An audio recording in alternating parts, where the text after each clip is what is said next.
और जब महाराज में भोले बाबा पहुंचे तो मां पार्वती तो पहले ही अंदर चली गई कि मैं इसको साथ में ले जाऊंगी तो विधिराज क्या कहेंगे। अब वो जल्दी जल्दी ही अंदर पहुंच गई। अब गोपेश्वर महाराज का घूंघट इतना लंबा था, अब उन्हें अपने पैर ही नजर आ रहे थे, आगे कुछ नजर आ ही नहीं रहा था कि भाई मैं कहां जाऊं। अब मोहन प्यारे देखते हैं कि मां तो आ गई, पार्वती तो आ गई, लेकिन ये अजीब इतनी लंबी गोपी आज मैंने पहली बार अपने वृंदावन में देखी है। और इतना लंबा इसने घूंघट दे रखा है और ऐसा जूड़ा इसने बनाया हुआ है कि विशाल जूड़ा है इसका, इतने बड़े बाल हैं इसके। अब जैसे ही मोहन ने देखा है तो वो समझ गए कि ये भोले बाबा आए हैं। कि भोले बाबा आज तू रास में आज तो गया है, अब देख मैं तेरा क्या हाल करता हूं। अब भोले बाबा तो नृत्य करने वाले थे ही, तांडव करने वाले थे, लेकिन उन्होंने भगवान की मुरली के सुर को नहीं पहचाना और वो मुरली में इतने मगन हो गए कि वो सब कुछ भूल गए कि मैं यहाँ पर किसी गोपी के रूप में आया हूं। अब जैसे ही मोहन ने बंसरी बजाई है महाराज, जैसे ही बंसरी बजाई तो भोलेनाथ भूल गए कुछ पल के लिए और ऐसे नाचने लगे कि जो साड़ी घूंघट लिया था वो साड़ी सरकी और नीचे गिर पड़ी। अब मोहन हंस रहे हैं कि इतना सुंदर श्रृंगार कि गोपेश्वर महाराज कहां से करवा कर आए हो, लेकिन वो नाच रहे हैं, उन्हें कुछ नहीं मालूम है, उन्हें कुछ नहीं मालूम है कि मेरा मोहन में बस बंसरी नजर आ रही है, मोहन की बज रही है। ऐसी बजाई बंसी सुध बुध भूली भोलेनाथ को कि ऐसी बंसी बजाई भोलेनाथ ने कि कुछ पल के लिए सुध बुध भूल गए। खुल गया जूड़ा खिसकी साड़ी, मुस्काए त्रिपुरारी रास में आ गए, पार्वती ने मना किया पर ना माने, त्रिपुरारी रास में आ गए, रास में आ गए। वो भोले भंडारी बन के रज की नारी रास में आ गए, रास में आ गए। तो ऐसे ऐसे देखो अपने मोहन से मिलने के लिए स्वयं गोपेश्वर भगवान अपने मोहन का रास देखने के लिए, अपने मोहन की रास लीला को देखने के लिए स्वयं गोपेश्वर महाराज भोले बाबा गोपी रूप बने हैं। और आज वृंदावन धाम में गोपेश्वर महाराज का मंदिर भी स्थापित है। वृंदावन धाम में जाना और गोपेश्वर महाराज के दर्शन करके अवश्य आना कि वो साक्षात तीनों लोकों का मालिक अपने कृष्ण को मिलने के लिए उस महारास में जाने के लिए स्वयं उसने गोपी रूप धारण किया था। इसलिए अपने मोहन से मिलना है तो तुम्हारी आत्मा भगवान शिव के समान होनी चाहिए कि मैंने अपने मोहन को पाना है, मैंने अपने गोविंद को पाना है। और जब तुम्हारा भाव, तुम्हारी आत्मा, तुम्हारा मन, तुम्हारा ये तन जब गोविंद को पुकारेगा तो स्वयं तुमको हर जगह गोविंद गोविंद गोविंद नजर आने लगेंगे।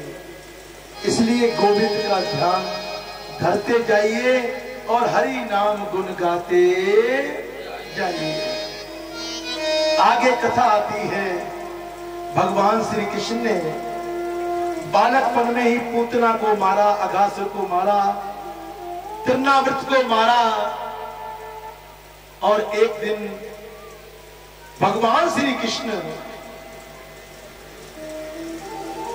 गौएं चराकर जो है घर को आ रहे थे। रास्ते में क्या देखते हैं महाराज कि एक बैल, एक राक्षस, कंस का भेजा हुआ राक्षस, एक बैल जो है वो बछड़े के रूप में आकर गौओं के बीच में मिल गया। भगवान श्री कृष्ण ने जब उसको देखा कि ये तो राक्षस है और ये उत्पात मचा रहा है, तो बलराम ने उसकी पूंछ को पकड़ा है और उसको गोल गोल घुमाया है। ऐसा घुमाया कि उसको भी स्वधाम भेज दिया।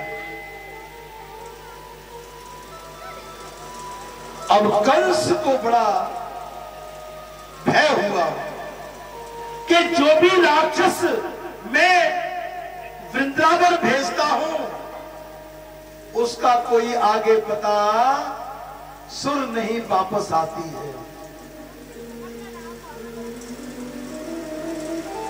उसने अपने मंत्रियों से सलाह की।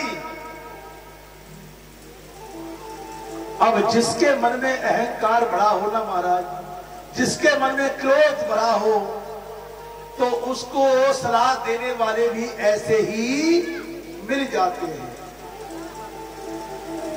अब कंस ने कहा कि कृष्ण को कैसे मारा जाए,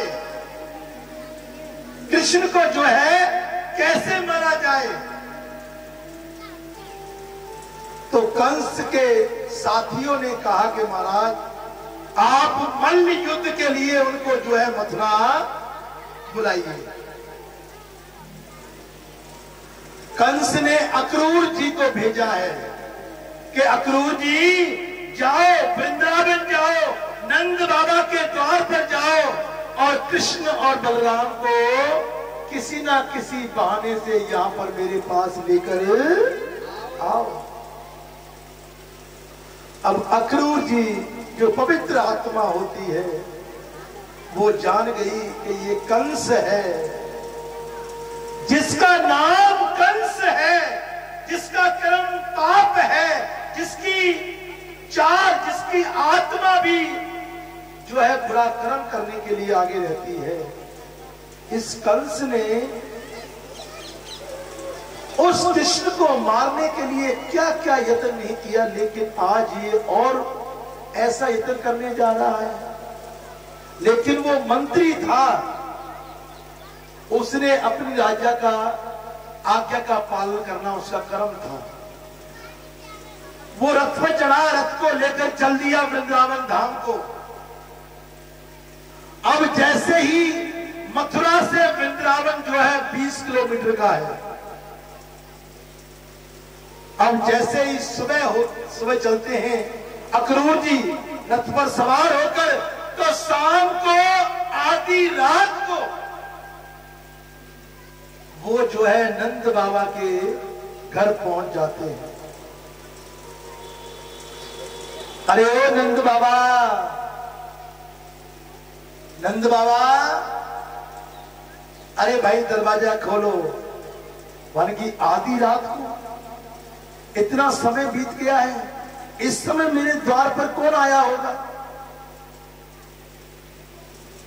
तो कहते हैं कि अतिथि देवो भव।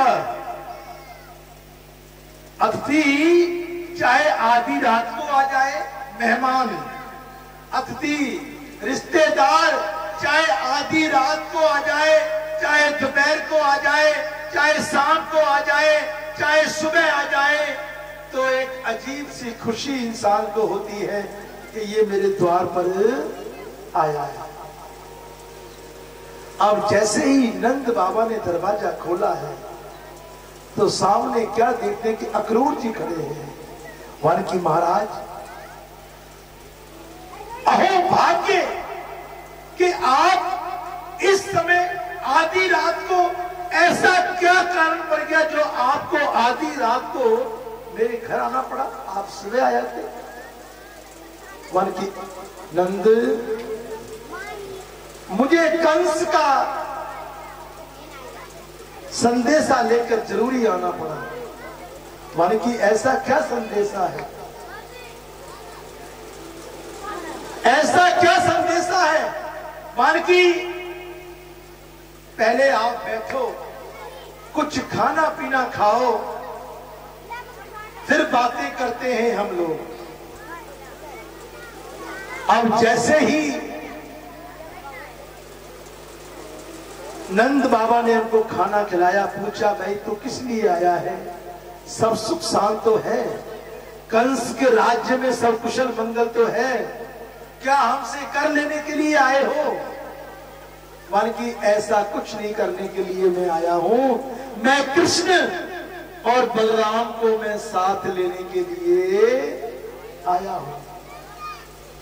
मान की अक्रूर जी आप ये क्या कह रहे हो? मान की महाराज मैं सही कह रहा हूं कि मैं कृष्ण और बलराम को लेने के लिए आया हूं, क्योंकि मथुरा नरेश कंस ने उनको बुलाया है। मान की मेरे बच्चे बालक हैं, मैं कैसे उनको भेज सकता हूं? मान की आपको भेजना ही पड़ेगा। मान की महाराज अब जैसे ही यशोदा मैया ने सुना तो वो उसको गाली देने लगी। अरे अक्रूर, तेरा नाम भी अक्रूर है और तूने आज कर्म भी अक्रूर जैसा ही कर दिया कि तू आधी रात को आया है और आधी रात को आते ही तूने ये शोक समाचार मुझको सुना दिया है कि मैं कृष्ण और बलराम को लेने के लिए आया हूं। अरे कृष्ण मेरा लाल है, कृष्ण मेरी आत्मा है, मैं कृष्ण को कैसे अपने से दूर करूं?